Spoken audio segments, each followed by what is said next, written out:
बघा तिथून एक रस्ता आहे, त्या रस्त्याने तुम्ही जाऊ शकता आणि त्याच्यानंतर आपण ह्या रस्त्याने जाऊन बघूया. हॅलो फ्रेंड्स, तर आपण आलेलो आहोत आता कुडजे या गावामध्ये. खडकवासल्याच्या बॅकवॉटरला आपण आलेलो आहोत. कुडजे या गावामध्ये तुम्ही कुठेही रोडच्या साईडला गाडी थांबवा आणि ना इथे या खडकवासल्याच्या बॅकवॉटरला आपण येऊन पोहोचतो. हे ना स्पेसिफिक असं कोणतं लोकेशन नाहीये, रोडला जाता जाताच तुम्हाला हे दिसेल कुडजे या गावामध्ये. आता एका साईडला सावली बघून आपण गाडी पार्क केली आणि इथे ना पायवाटा आहे त्या बॅकवॉटर पर्यंत येण्यासाठी. तिथून आपण आता आलेलो आहोत.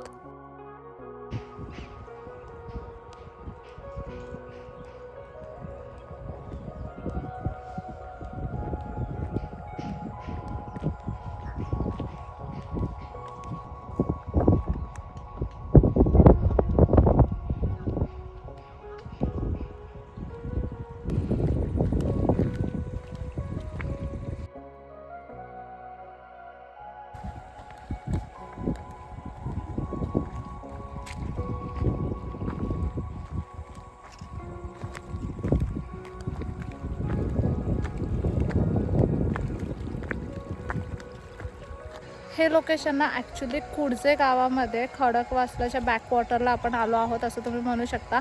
इथे ना असं काय पर्टिक्युलर पार्किंगची वगैरे सोय नाही आहे. रोडच्या बाजूलाच तुम्हाला गाडी थांबवावी लागते आणि मग ना रोडच्या बाजूला गाडी थांबून थोडंसं चालत आलं ना की आपण ह्या लोकेशनला येऊन पोचतो. इथे थांबणं खूप जास्त सुंदर आहे, खूप जास्त छान आहे, सेफ पण आहे बऱ्यापैकी आणि ना स्वच्छ आहे अजून लोकेशन भरपूर असं. संध्याकाळच्या टायमिंगला तुम्ही इथे येऊ शकता. संध्याकाळच्या टायमिंगला ना खूप छान असं सनसेट व्ह्यू आणि इथून वाहणारा वारा आणि पाण्याचा आवाज हे सगळं तुम्हाला एकत्रितपणे अनुभवायला मिळेल. एखाद्या पीसफुल लोकेशनच्या जर तुम्ही शोधात असेल ना तर हेच ते ठिकाण आहे.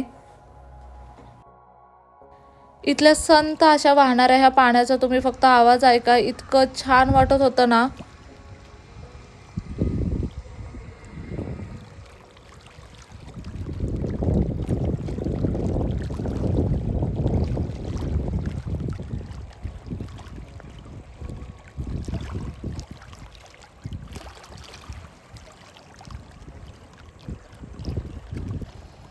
जे कुडजे गाव आहे ना त्या कुडजे गावामध्ये आपण एंटर केलं की लगेचच ना आपल्याला हे लोकेशन लागतं. इथे ना पार्किंगची तशी काही सोय नाही आहे. रोडच्या बाजूलाच आपल्याला गाड्या पार्क कराव्या लागतात आणि रोडच्या बाजूला गाड्या पार्क करून ना थोडंसं 5-1 मिनटं चालत आलं की आपण ह्या लोकेशनला येऊन पोचतो.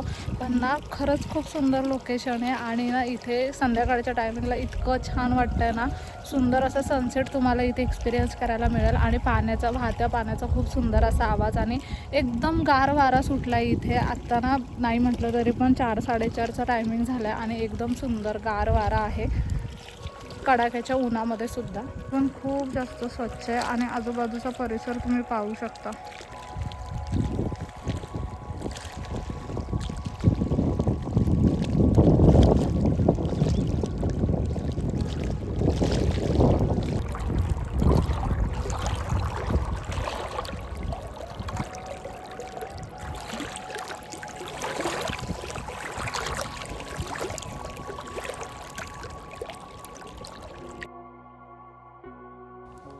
अगदी लांबवर पसरलेलं संत असं वाहणारे हे पाणी, आजूबाजूला डोंगराच्या रांगा, हे सगळं बघून ना खूप छान वाटत होतं. हा जो समोर तुम्ही पाहताय ना हा सिंहगड आहे. अगदी डॅमच्या बाजूला उभं राहूनच आपल्याला हा सिंहगड पाहायला मिळतो.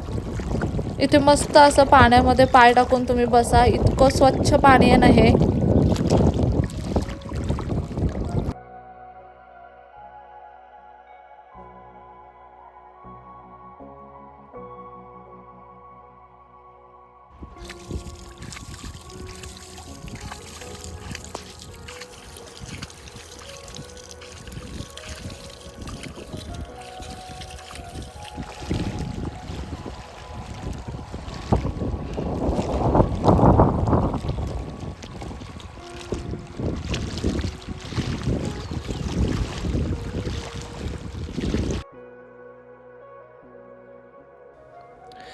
तुम्हाला जर थोडासा शांत वेळ घालवायचा असेल, एखादं निवांत ठिकाण हवं असेल, आता उन्हाळ्याच्या कडाक्याच्या गरमीमध्ये तुम्ही जर कंटाळला असाल ना तर तुम्ही नक्कीच ह्या ठिकाणाला व्हिजिट करू शकता. गर्दीपासून लांब थोडंसं शांत आणि निवांत असा वेळ तुम्ही इथे घालवू शकता.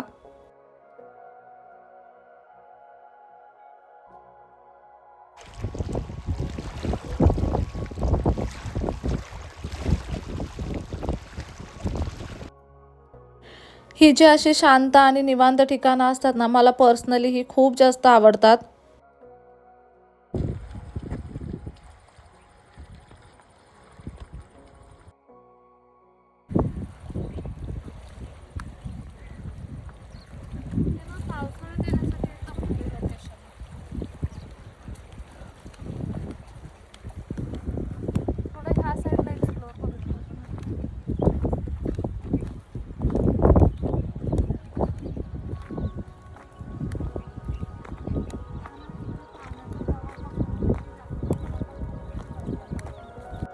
ह्या पाण्याचा वॉटर फ्लो ना नेहमीच एकदम शांत असतो, त्याच्यामुळे तुम्ही इथे पाण्याच्या आजूबाजूला कुठेही फिरू शकता, कुठेही बसू शकता.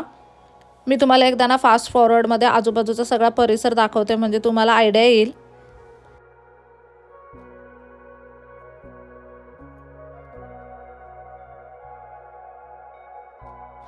खरंच खूप जास्त सुंदर, निवांत, शांत असं हे ठिकाण आहे.